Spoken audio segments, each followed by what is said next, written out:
Góðan daginn, gaman að sjá ykkur svona mörg hér. Ég ætla að kynna niðurstöðu verkefnisins Þjórsárdalur, skráning fornminja á lofti sem hlaut styrk árið 2018 úr fornminjasjóði. Og verkefnið var unnið af Fornleifastofnun Íslands fyrir sveitafélagið Skeiða og Gnúpverjahrepp af mér með dyggri aðstoð Garðars Guðmundssonar. Og í kjölfar þessa styrks þá var ákveðið að halda áfram með aðalskráningu minja í sveitafélaginu en sú vinna hófst árið 2017 og auðvitað lá beinast við að taka upp þráðinn í Þjórsárdal og nærliggjandi jörðum fyrst ég var nú á annað borð komið þangað. Úrvinnslu skráningarinnar ekki lokið sem og aðalskráningu í Þjórsárdalnum öllum en þau gögn koma hér við sögu engu að síður. En markmið þessa verkefnis sem ég er að kynna hér var öflun frekari gagna byggðina í Þjórsárdal og áframhaldandi þróun skráningar aðferða á loftmyndum, teknum úr dróna og greiningu á yfirborðslíkunum. Þessar aðferðir voru fyrst þróaðar í verkefninu Friðlýstar fornleifar á lofti, þróun skráningar aðferða á uppblásnum svæðum í Rangárþingi ytra árið 2016. Það verkefni var kynnt í þessari fyrirlestarröð fyrir 2 árum síðan og ég gerir ráð fyrir að við öll mætt þá og munið hvað við sögðum. Þetta svona sjálfstætt framhald. En til að leita svara við markmiði þessarar rannsóknar voru settar fram eftirtaldar rannsóknarspurningar sem þið sjáu hér á skjánum og ég kannski bara lesa þau.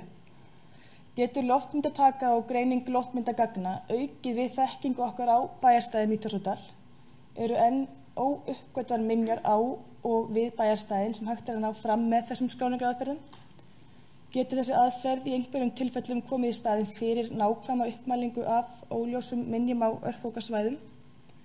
Og getur þessi skráningaraðferð varpað öðru ljósi á uppblásnar minjar en skráningu jörðu niðri?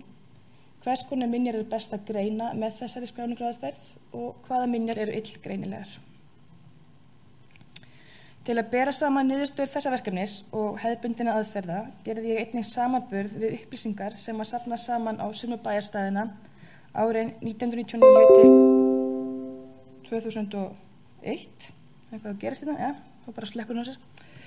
Í verkefninu Vest-Nordísk byggiskikk í víkingtíð og middelaldir og á uppmælingum á bæjarstæðinum sem eru aðgengilegar í minjavefsjá Minjastofnunar Íslands. Þær eru flestar frá árið 2008. En þetta skýrir sig allt saman betur hérna á eftir. Fram að þessu hefur áhersla fornleifarannsókn í Þjórsárdal einkum beinst að bæjarstæðinum. Það er formgerð húsa og tímasetningu byggðarinnar en minna að öðrum minjum á svæðinu. Rannsóknarsaga dalsins er löng. Fyrst var grafið þar árið 1895 og síðast árið 2017. Það er ekki tilgangurinn að fara yfir þá sögu hér, heldur reyna að einblína á aðrar minjar sem gætu verið nærri þekktum bæjarstæðum. Og í staðinn fyrir að einblína á þekktar minjar þá reyndi ég að fá yfirsýn yfir stærri svæði, möguleg heimatún og minjar svona nærri bæjarstæðum. Loftmyndatakan hófst í byrjun maí og stóð fram í október, en eins og þið kannski munið þá var síðasta sumar ansi votviðrasamt og ég þurfti að setja lægi þegar þurrir og rignir dagar komu inn á milli, fara beint upp í Þjórsárdal og vona að veðrið væri til friðs. Þetta hafðist á endanum. Í allt voru 13 bæjarstæði mynduð sem öll voru örþoka, umfang þeirra var misjafnt, en einhverjar minjar voru enn sjáanlegar á þeim öllum. Og jafnframt reyndi ég hafa rannsóknarstaðina dreifða dalinn og fjölbreytilega svona eftir fremsta megni. Eftir að myndatöku lauk gekk ég skipulega yfir bæjarstæðin og skoðaði þau enn frekar. Og rannsóknarstaðarnir sjást hérna sem rauðir punktar og svo setti ég þessa mynd hérna inn að ganni mínu. Þarna eru þessar rannsóknarstaðarnir ásamt fleiri þekktum bæjarstæðum í dalnum. Og þarna horfum við til suðurs frá Háafossi. En áður en lengra haldi þá ætlum ég að renna snögglega yfir þessi 13 bæjarstæði sem við heimsóttum. Þetta er Þjórsárdalur austan ár. Þessa staði sem fyrst getið í grein Gísla Gestssonar og Jóhanns Brím í árbók hins Íslenska fornleifafélags árið 1954 og þar segir meðal annars Á grýttum moldarranna myndast milli Lækjargils og Fossáreyra forn rúst. Nú bílabraut upp rannan og yfir rústina. Greina má meðal annars grótvegg og öskuhrúgu hjá og mikið af smiðjugjalli. Ofan og austan við önnur öskuhrúga og litlu neðar en aðaltóftin eldstæði með hellum, ristum og rönd, 20–30 metrum ofar gæti verið leifar af öðrum húsum, en ekki svo öruggt sé. Og já, ég lendi í smá vandræðum þegar ég tók þessa mynd. Þið kannski sjáu þarna ríðandi menn þarna neðst fyrir miðri mynd. Það voru menn á leiðinni í göngur þarna og leitir og áðu þarna, þannig ég þorði ekki að vera mikið að fæla hérna hrossastóðið og mennina. Þetta var smá vandræði. Minjarnar á svæði sem 80–40 metrar á stærð og það eru illa farnar við uppblæstri og reiðgötur líka þarna skammt sunnan við minjarnar. Bílabrautin sem minnst á 1954 horfin og ljóst að hafa orðað töluverðar breytingar á þessum stað. Árið 2008 mældu starfsmenn Fornleifaverndar-ríkisins, nú Minjastofnunar Íslands, 2 grótdrefar að auki, hérna númer 4 og 5, norðaustar og ofar á hæðinni og á loftmyndum sem teknum voru þessu verkefni fannst grótdref hérna númer 6. Ég gekk ekki yfir þennan stað, ég sendi eingöngu drónan og það var með vilja gert og ég kem betur að því á eftir. Þetta Fossárdalur vestanár og minjarnir eru á svæði sem 180 metrar á stærð. Brynjólfur Jónsson lýsir minjunum fyrstur í grein sinni sem birtist í árbók hins Íslenska fornleifafélags 1884–85.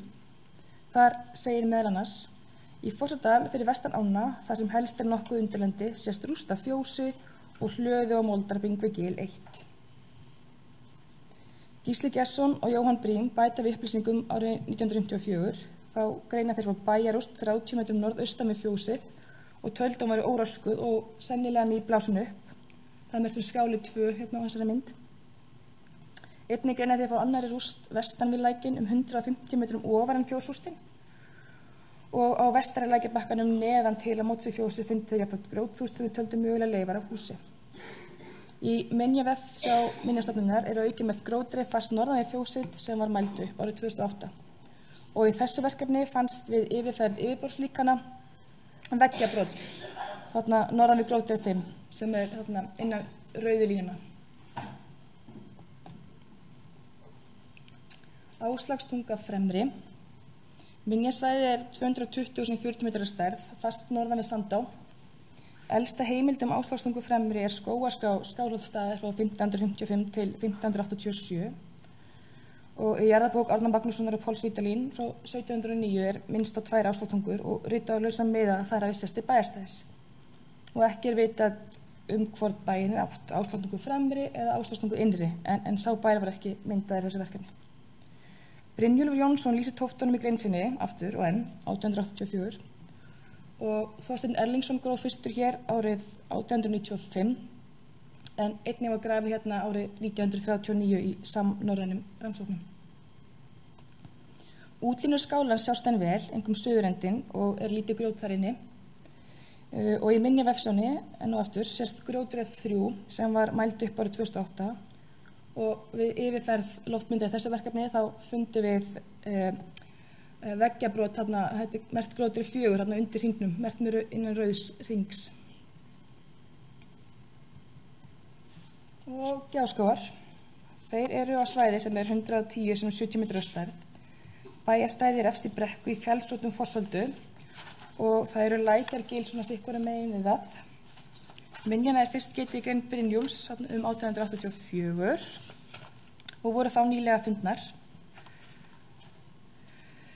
Og Brynjólfur taldi líklegt að þetta væri fjós og það hlyti að vera óuppblásin bæjartóft þar nærri án þess að sjá hana á yfirborði. Kristján Eldjárn gróf í Gjáskóga árin 1949, 1951 og 1960 og í grein sinni sem hann birtir 1961 þá segir hann að vel sjá móti fyrir jarðhúsinu, skálanum og nýrðara afhýsi en syðra afhúsið sjáist tæplega og virðist gólf þess hafi mun hærra en skálagólfið. Og hérna sjáum við skálan og fjósið, mjög greinlegt, og í brekkunum neðan við bæinn móta fyrir óblásnum túngarði sem við náð þvert á milli Lækjargiljana. Og í minjavefsjóni var bætt við tóft 4 árið 2008 en hún sést ekki á loftmyndum sem teknar voru þessu verkefni né við vettvangsgöngu núna. Þetta svæði sem kallast í Hrossatungum og Gísli Gestsson og Jóhann Briem lýsa þessum minjum fyrstir í grein sinni árið 1954 og þar segir: skammt austan við Rjóðrunargil bæjarrúst, lítið sé það fyrir hleðslum en það mikil grjótdreif í flagi. Þarna fundist ýmsir munir sem sanna að það eru staðið bær. Og minjasvæðið 60 x 30 metrar á stærð og þær eru á Austurbakka lækjar og 250 metrar sunnan við þar sem lækurinn steypist litlum fossi niður að brúninni og við gömlu sprengisandstöð. Aðalrústin upp á hæð 50 metrum austan við lækinn og þar sjást óljósar steinaraðir og hlutæðina virðist vera á sínum stað. Og í brekkunni neðan og vestan við stórt sandflæði með grjóthrúgum og gjaldbreiðum sem augljóslega eru komnir upp byggingum. Grjótdreifar 4-5 eru austan við aðalrústina og eru mældir upp árið 2008 og við yfirferð loftmynd á yfirborðslíkani í þessu verkefni fannst tvöfaldur túngarður sem merktur 6 og 7 þannig innan rauðu línuna. Það austar. Og svo fórum við í Leppa og þetta eru leppar sem ég kalla leppa fremri eða leppa 2 gangu undir ýmsum nöfnum. Og örnefni lepparstaður kemur fyrst fyrir árið 1555 til 1587 í skógaskrá Skálholtsstaðar og næst minnst þetta örnefni í jarðabók Árna Magnússonar frá 1709 og sagt að það sjáist til bæjarstæðis. Og það ekki vitað hvort leppabæin átt við, innri eða fremri, þeir eru 2. En hér ég sérst að fjalla syðri minjarnar. Í vesturlíðum Stangarfjalls og það sjást enn ágætlega. Gísli Gestsson og Jóhann Briem lýsa bæjarstæðinu 1954 og telja að upp á hryggbrúninni sem nokkur hluti tóftan á sínum stað meirihluti þeirra sem hins var fallin fram af brúninni, mikil dreif af hraungrjóti og hellum sem niður alla brekkuna og þið sjáu það enn hér. Undir brekkunni fundu þeir lítinn grjótflekk sem þeir töldu geta verið að sérstöku húsi en hann horfinn. Þeir töldu líka mögulegt að þetta grjót væri bara komið úr þessari aðalrúst.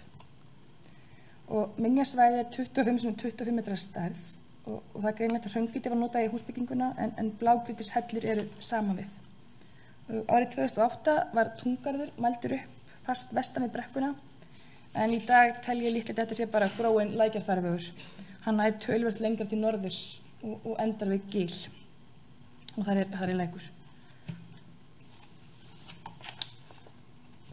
Þetta eru leppar nyrðri eða innri eða leppar 1 og Brynjólfur Jónsson lýsir þessum minjum fyrstur árið 1884 og segir meðal annars: hinar nyrðri eru 3 saman á sléttri sandfless, hinn helsta þeirra virðist vera bæjarrúst, af hinum ekkert eftir annað en grjótbreiður sem ekki sést lögun á.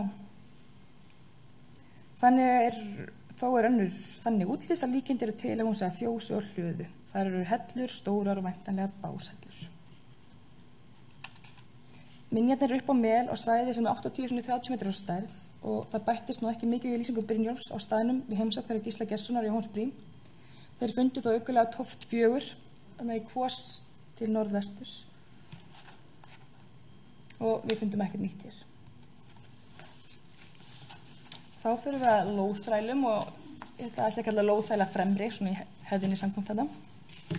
Og fyrst minnst á þetta örnefni í skógaskrá Skálholtsstaðar 1555 til 1587 og næst kemur þetta örnefni fyrir í jarðabók Árna Magnússonar og Páls Vídalín.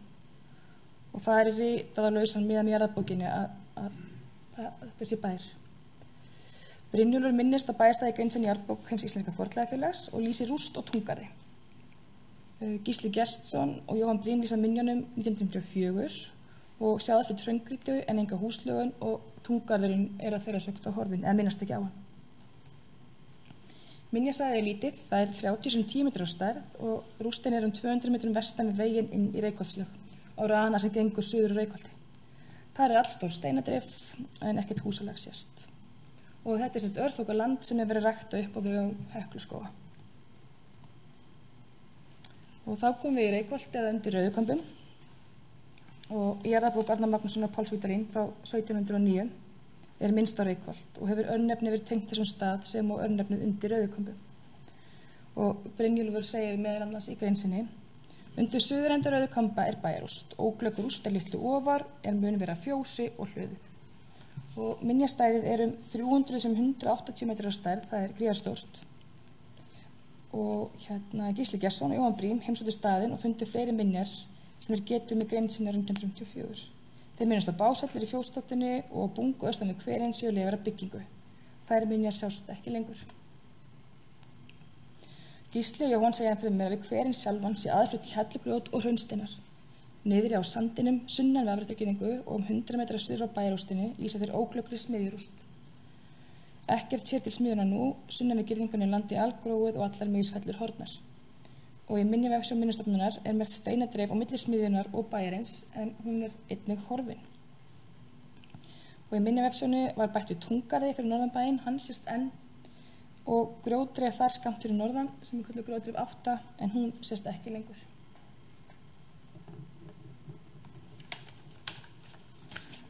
Og þá fyrir við Sandartungu. Og örnefni Sandartunga kemur fyrst fyrir í Hungurvöku en þar kemur fram að Skálholtsstaður hafi keypt svæðið milli Fossár og Sandar á tíma Magnúsar Einarssonar biskups eða milli 1132 til 1148. Fyrst minnst á sjálfan bæinn í Skálholtsstaður og í jarðabók Árna Magnússonar og Páls Vídalín kemur fram að bæinn hafi farið í eyði 1693 vegna Heklugoss. Brynjólfur Jónsson lýsir bænum í árbók Hins íslenska fornleifafélags árið 1884-85 og það ekki hægt að staðsetja þær minjar í lýsingu hans með fullri vissu. Þar segir meðal annars rústirnar 4, 2 þeirra neðan til við hraunjaðarinn en hann liggur þar frá norður til suðurs. Hinar 2 rústirnar eru hærra upp í hraunjaðarinnum, önnur fyrir ofan hina og mjög skammt á milli. Það miklar ummáls og margbrotnar en svo óglöggar að þeim verður ekki lýst enda önnur þeirra hulin melgresi. Kristján Eldjárn gróf í Sandartungu árið 1949 og birti niðurstöður sínar árið seinna og hann segir meðal annars að lýsingu Brynjólfs á rústunum virðist ekki gott að samrýma því sem nú að sjá á staðnum og kann það einhver leita stafa því að rústunir eru nú meira blásnar en það voru fyrir 65 árum. Bæjarrústir eru aðeins einar í Sandartungu og mun bærin alltaf hafa staðið á sama stað. Aðrar rústir eru á peningarhúsum. Bærin í Sandartungu gangnabær eins og bærin í Fornulá og giska má að þessar rústir hafi byggðar 1650 hann enn vel uppistandandi 1693. Og minjarnir á svæði sem 250 sem 140 metrar á stærð. Bæjarhóllinn 5 metra hár og enn má greina tóftir húsana sem Kristján Eldjárn gróf 1949 en hóllinn sjálfur mun stærri og hafa önnur hús bæði austan og vestan við. Austan í bæjarhólnum öskuhaugur, þar liggur talsvert af beinum og gripir hafa fundist þar í gegnum tíðina. Og það var síðast grafið hérna 2017 í Öskuhaugi.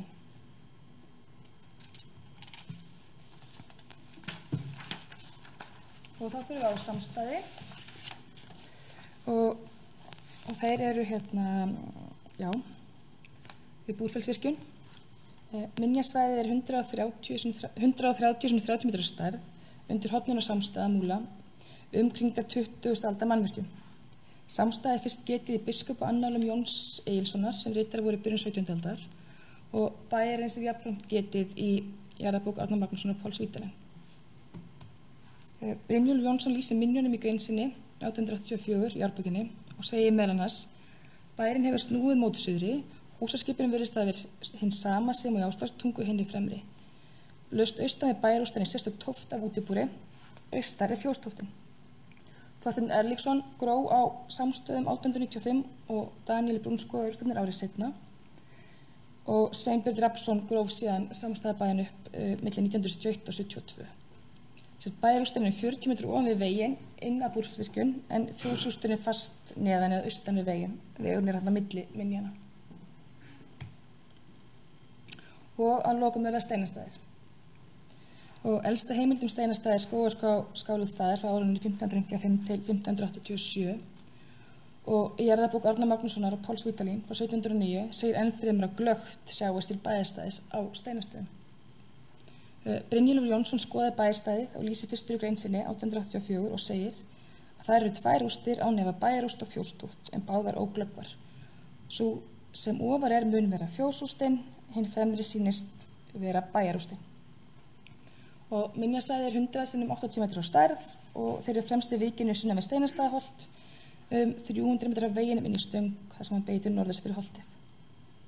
Í minjavefsjá Minjastofnunar fjósið og skálinn mæld inn og ekki grótreif merkt hér nr. 3 fyrir norðan fjósið. En við fundum 2 óþekktar minjar við þegar loftmynda þessu verkefni. Það Hóll 4 norðan hérna við eitthvað Lækjarfarveg og Hóll 5 beint austan við fjósið, eða beint sunnan við fjósið.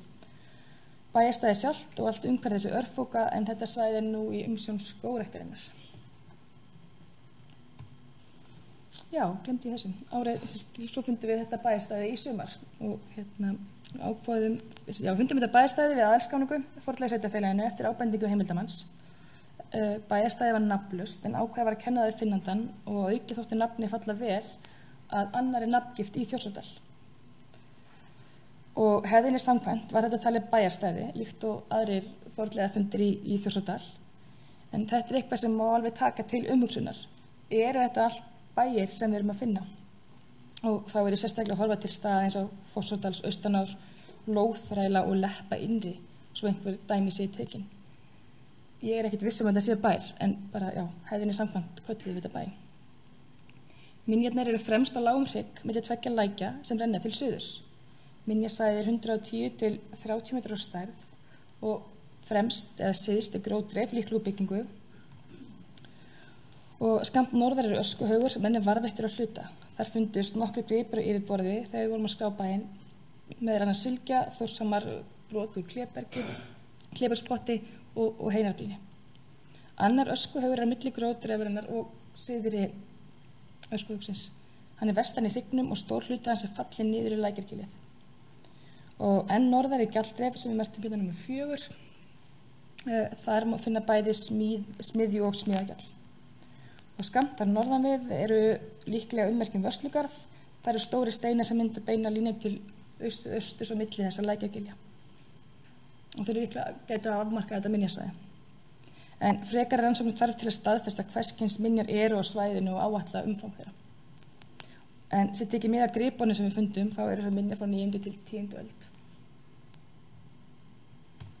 En nú tekur alvana við.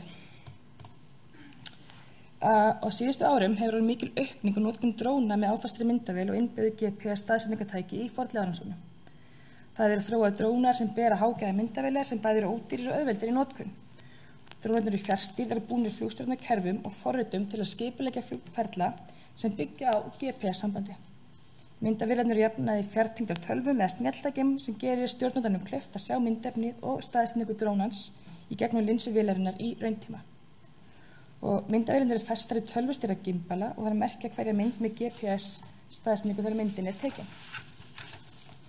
Loftmyndatæki úr drónum og þróun á aðgengilegum forritum, bæði þeir sem byggja yfirborðslíkön úr loftmyndum, svo á greiningar og landupplýsingaforritum, hafa opnað fjölda möguleika á vinnslu og túlkun við fornleifarannsóknir og skráningu. Og leikmenn, eins og ég, eiga því orðið nokkuð auðvelt með þetta ferli allt saman. En í þessu verkefni þá byrjuðu á því að taka nokkra viðmiðunarpunkta á hverjum stað og mæla inn í hnitakerfið ISNET 93. Loftmyndatakan fólst í því að fljúga fram og tilbaka yfir rannsóknarsvæðin í samsíða flugferlum og taka lóðréttar myndir. Á flestum stöðunum voru farnar 2 yfirferðir, ein í bil 50 til 60 metra hæð og önnur í bil 90 til 100 metra hæð. Og flugferðlarnir voru skipulaðir með 60% skörun mynda. Og auk lóðréttumyndina var flogið yfir og í kringum rústasvæðin og teknar yfirlitsmyndir. Og úrvinnslu loftmyndina má skipta í 4 meginþætti. Það er frumvinnsla mynda, leiðréttingu GPS-gagna, vinnslu í forriti sem byggir yfirborðslíkön úr loftmyndum og síðan frekari vinnslu og greiningu yfirborðslíkana í landupplýsingaforritum. Og viðlinsat myndavélinir á drónunum veldur ákveðinni bjögun á myndunum sem torveldar byggingu yfirborðslíkana. Þessi bjögum var leiðrétt í myndustu forriti auk þess sem litbrigði mynda voru samræmd og aðrar lagfæringar gerðar líkt og með liti og annað. Og GPS-mælingarnar á viðmiðunarpunktunum voru leiðréttar til að ná sentimetra nákvæmni. Og næsta stig er gerð yfirborðslíkana. Í þartilgerðu forriti var byggt yfirborðslíkan og það reiknað inn í landsréttarkerfi ISNET 93 út frá hnitum viðmiðunarpunktana. Líkan var vistað sem stafrænt yfirborðslíkan og einnig var vistuð stafræn samsett og hnitu loftmynd. Þessi gögn voru síðan notuð til frekari vinnslu og greininga í landupplýsingaforriti. Hnitu loftmynd í mikilli punktaupplausn er forsenda fyrir því að teikna nákvæmlega upp í landshlutum rústasvæði einstaka rústir og jafnvel hluta mannverkja, svo sem steina í hleðslum. Stafrænt yfirborðslíkan og hnituloftmynd nýtist sem bakgrunnur fyrir greiningarlög til að auka sjónræna upplifun.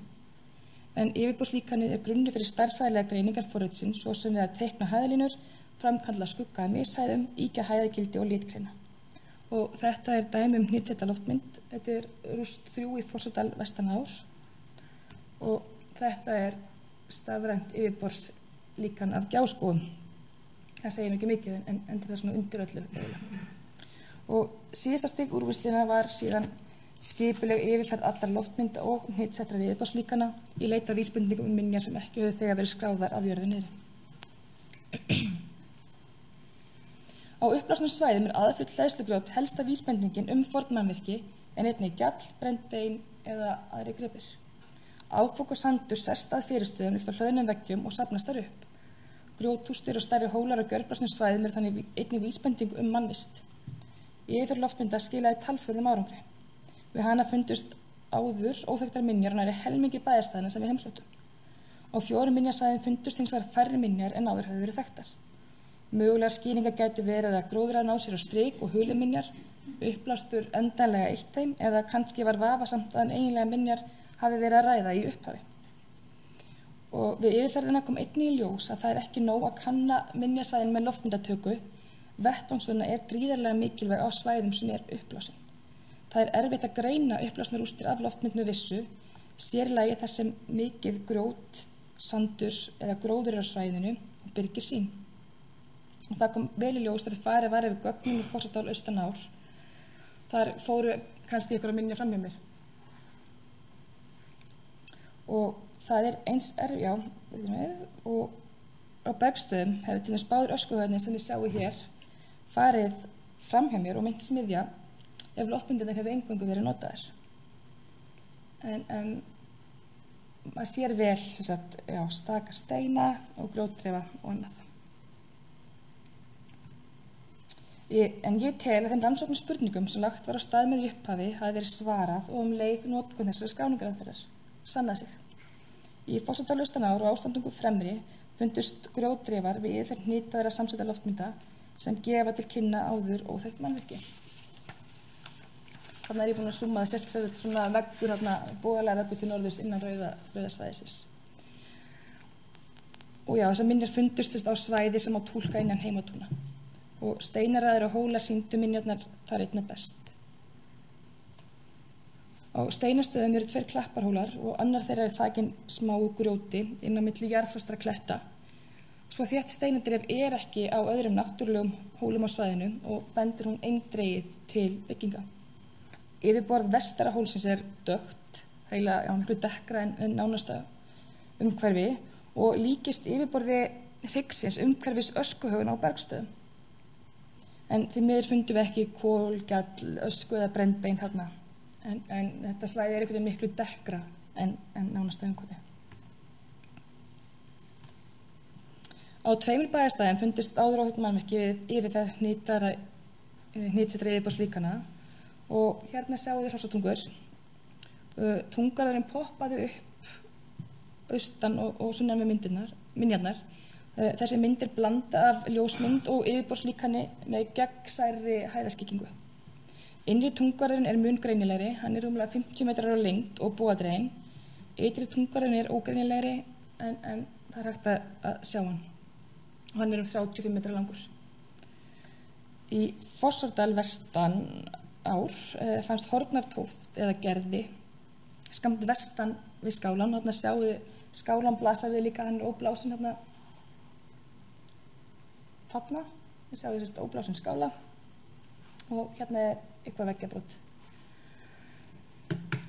Og þetta líka blanda af ljósmynd með gegnsærri hæðaskiptingu og yfirborðslíkanu undir. Og þessi mannvirki sjást best á þessu myndum. Já, hún 75% hæðaskiptingu þessari mynd. Á 2 bæjarstæðum Við yfirborðslíkana kom í ljós að aðferðin hentar vel til að draga fram upphækkanir og fyrirstöður á þekktum minjum.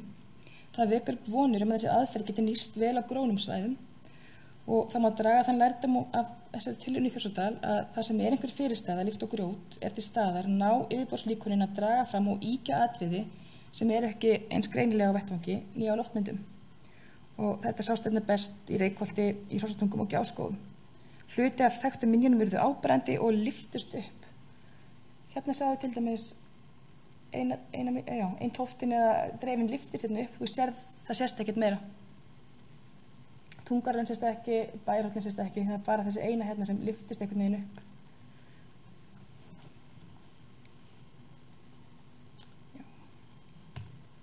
Þetta eru Gjáskógar og það sama gerðist hérna. Svona. Hérna sem sagt skálinn sem var grafin upp. Hérna óblásni Tunggarinn, hann blasir við og þetta hérna könnunarskurður frá 1961. Hann sést lítið þegar ég var hérna en hann lyftist allt í hérna upp hérna á þessari mynd. Það var mjög áhugavert að sjá það. En svo bara rof hérna beggja vegna.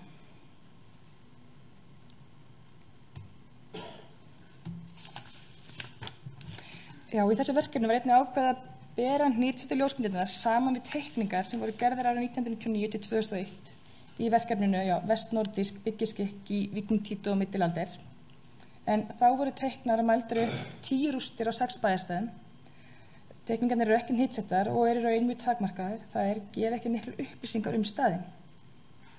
Vettvangsvinna í þessu verkefni tók 12 manndaga en til samanburðar tók 60 manndaga að teikna þessar 10 rústir árið 2000. Og þá úrvinnslutíminn ekki talið með. Gert ráð fyrir að taka jafnaði hálfmann til 1 dag að fullvinna loftmyndirnar fyrir hvert stað með þessari aðferð sem hér kynnt. Úrvinnslutíminn hins vegar mjög háð því hversu stórt svæðið hversu góðar myndirnar eru og hversu öflug tölva notuð. Þessi úrvinnslutími líklega lengri en tíminn sem það tekur að færa teikningarnar sem unnur eru á vettvangi í stafrænt form en gögnin eru ekki sambærileg. Annars vegar það óhnitsett hreingteikning af stærri tófti eða rúst og hins vegar það hnitsett yfirborðslíkan af minjum með ótal möguleikum til þess að túlka og vinna áfram.